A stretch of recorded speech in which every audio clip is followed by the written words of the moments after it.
매일 성경과 함께하는 오늘의 큐티 시간입니다.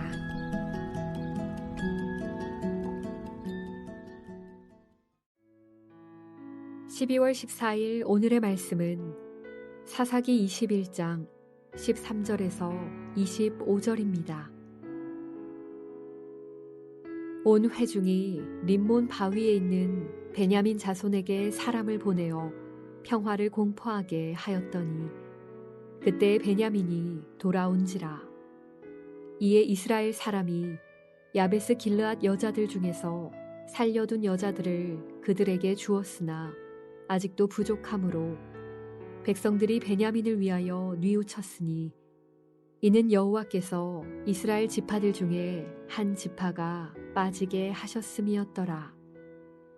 회중의 장로들이 이르되 베냐민의 여인이 다 멸절되었으니 이제 그 남은 자들에게 어떻게 하여야 아내를 얻게 할까 하고 또 이르되 베냐민 중 도망하여 살아남은 자에게 마땅히 기업이 있어야 하리니 그리하면 이스라엘 중에 한 지파가 사라짐이 없으리라. 그러나 우리가 우리의 딸을 그들의 아내로 주지 못하리니 이는 이스라엘 자손이 맹세하여 이르기를 딸을 베냐민에게 아내로 주는 자는 저주를 받으리라 하였음이로다 하니라. 또 이르되 보라 베델 북쪽 르보나 남쪽 베델에서 세겜으로 올라가는 큰 길 동쪽 실로에 매년 여호와의 명절이 있도다 하고 베냐민 자손에게 명령하여 이르되 가서 포도원에 숨어 보다가 실로의 여자들이 춤을 추러 나오거든 너희는 포도원에서 나와서 실로의 딸 중에서 각각 하나를 붙들어 가지고 자기의 아내로 삼아 베냐민 땅으로 돌아가라. 만일 그의 아버지나 형제가 와서 우리에게 시비하면 우리가 그에게 말하기를 청하건대 너희는 우리에게 은혜를 베풀어 그들을 우리에게 줄지니라. 이는 우리가 전쟁할 때에 각 사람을 위하여 그의 아내를 얻어주지 못하였고 너희가 자의로 그들에게 준 것이 아니니 너희에게 죄가 없을 것임이니라 하겠노라 하매 베냐민 자손이 그같이 행하여 춤추는 여자들 중에서 자기들의 숫자대로 붙들어 아내로 삼아 자기 기업에 돌아가서 성읍들을 건축하고 거기에 거주하였더라. 그때에 이스라엘 자손이 그곳에서 각각 자기의 지파, 자기의 가족에게로 돌아갔으니 곧 각기 그곳에서 나와서 자기의 기업으로 돌아갔더라. 그때에 이스라엘의 왕이 없으므로 사람이 각기 자기의 소견에 옳은 대로 행하였더라.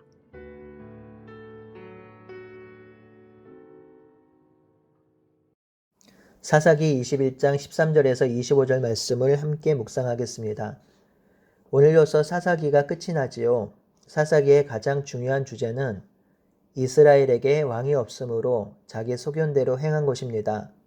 사실 이스라엘에게 왕이 없었던 것은 아니지요. 이스라엘의 왕은 하나님이지요. 하지만 이스라엘은 이 하나님의 말씀에 순종하지 않았고 순종해야 할 말씀을 놓쳤으므로 자기 소견대로 자기들이 원하는 삶의 방식으로 살았습니다.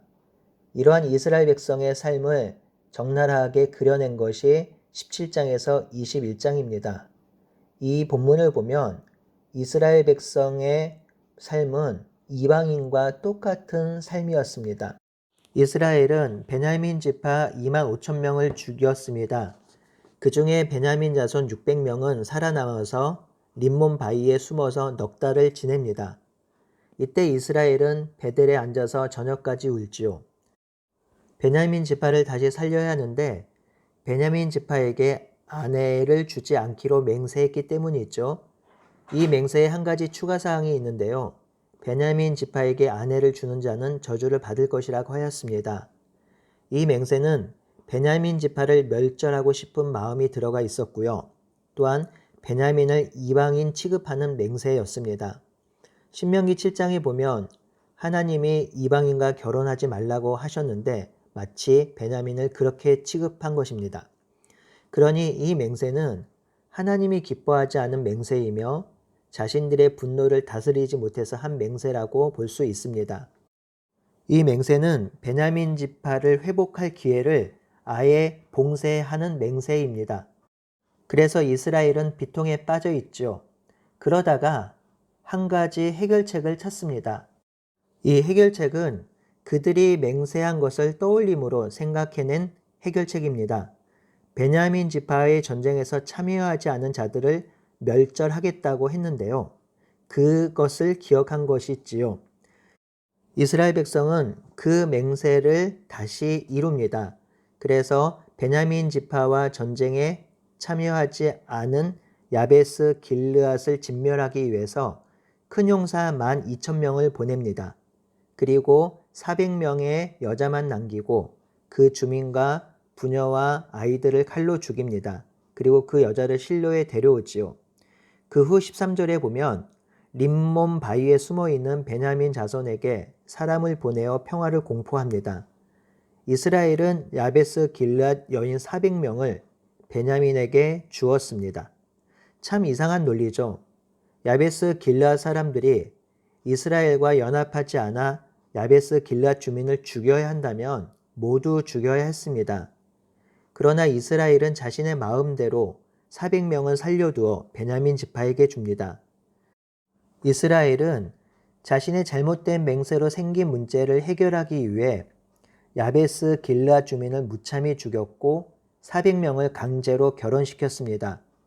이 여인들은 12,000명의 용사에게 몰살당하는 가족과 친지의 죽음을 봐야 했고요.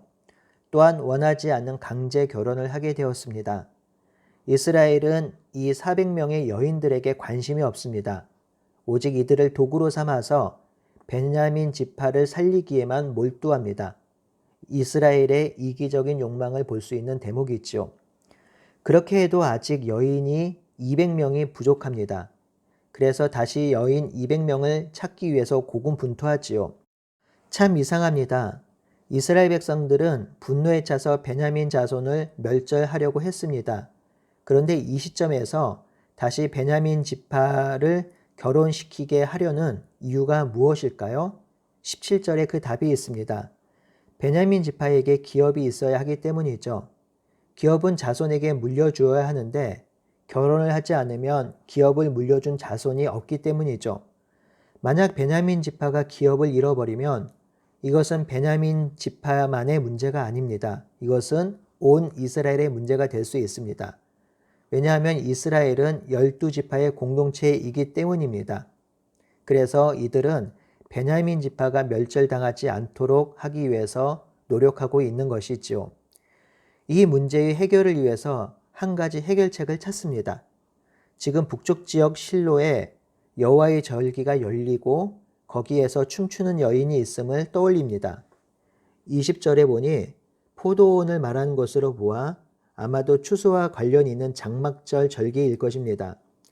이스라엘 자손은 베냐민 자손에게 포도원에 숨어 있다가 춤추러 나온 실로의 딸을 붙들어 아내로 삼고 각자 자기의 집으로 돌아가라고 합니다. 여러분, 이것은 납치입니다. 이것은 야베스 길르앗 해결책보다 더 추하고 악한 해결책입니다. 그러면서 이렇게 할 때 생기는 문제에 대한 해결책도 같이 알려줍니다. 만약 여인들의 형제들이 와서 시비하면 은혜를 베풀어 달라고 말하라고 합니다. 이 여인을 주어서 결혼시키는 것은 자의로 결혼시키는 것이 아니니 저주가 임하는 맹세는 피하게 될 것이라고 합니다. 하지만 실상은 그렇지 않지요. 철저히 자기 중심적인 해석입니다. 실로의 여인들은 에브라임 지파에 속한 여인들입니다. 이들도 맹세한 이스라엘 백성에 포함됩니다. 그런데 자의적으로 아내를 주면 안 되고 납치당해서 아내를 주게 되는 결혼은 괜찮다는 것이죠. 이는 어불성설입니다. 또 하나 생각할 것은 이스라엘이 한 맹세는 자기 마음대로 한 것이지만 맹세는 하나님과 하게 되는 것입니다. 베냐민 지파와 결혼하면 저주가 임할 것이라고 했는데 이 저주를 내리는 주체는 하나님이 되시는 것이죠. 그런데 그 하나님의 생각과 마음도 자기들이 결정합니다. 이렇게 하면 하나님이 저주를 안 주실 것이라고 자기의 소견대로 옳은 대로 결정합니다. 하나님께 묻거나 하나님께 나아가지 않습니다. 이 상황에서 하나님이 저주하겠다고 하시면 하는 것입니다. 그들은 하나님의 마음도 마음대로 하고 있습니다. 또한 이스라엘의 마음에 악한 본성이 숨어 있습니다. 자기들은 저주받을까봐 아내를 못 주고 다른 백성의 딸은 아내로 주어도 된다는 마음입니다. 여러분, 본인들이 맹세했으면 본인들이 맹세를 해결해야 하죠. 맹세를 잘못했다고 생각하면 그것을 인정하고 회개하고 돌이켜야 하지요. 그러나 그들은 자신들이 해결하고 책임지는 일을 하지 않아요. 철저하게 자기중심적으로 자기들에게 해가 되지 않는 방법들만 취하고 있습니다. 성도 여러분, 사사기 17장에서 21장은 하나님을 왕으로 모시지 않는 이스라엘 백성의 악한 모습을 여과 없이 보여줍니다. 하나님을 왕으로 모시지 않으니 레위인이 타락하고 자신을 위해 사설 제사장을 고용하고 우상 숭배하고 레위인이 첩을 얻고 자기를 살기 위해 첩을 내어주고 동성애가 일어나고 시신이 훼손당하고 복수로 한 지파를 멸절하려고 하고 그 지파를 다시 회복하기 위해서 다른 주민을 죽이고 여인을 훔쳐옵니다. 하나님의 백성, 사람에 대한 존중을 찾아볼 수 없습니다. 자기들 마음대로 맹세하고 마음대로 해석하고 마음대로 맹세를 지키려 합니다. 이러한 과정에서 하나님은 보이지 않습니다. 이것이 하나님을 모시지 않은 이스라엘 백성의 참혹한 현실입니다. 이러한 사사기의 현실은 하나님이 없는 시대, 하나님을 떠난 세상의 모습을 보여줍니다. 기술이 발전하고 먹을 것이 풍요로워지며 소유가 많아지고 정치가 발전한다 해도 하나님이 없는 세상은 소망이 없는 세상입니다. 더 탐욕스러워지고 더 가지고 싶어하고 더 누리고 싶어하는 욕망을 제어할 방법이 없습니다. 자기중심적으로 사는 삶에 브레이크를 걸 방법이 없습니다. 그것을 제어하고 브레이크를 걸 방법은 바로 죄인됨을 인정하고 예수님을 주로 고백하고 하나님을 왕으로 모시는 방법밖에 없습니다. 그래서 이 땅의 유일한 소망은 그리스도께서 이 땅을 통치하고 다스리는 것입니다. 그러니 우리의 왕이신 그리스도께 무릎을 꿇고 우리를 다스리고 통치하시도록 우리의 삶의 주인 자리를 기꺼이 내어드리며 살아가는 우리 모두가 되기를 바라고 소원합니다. 아멘.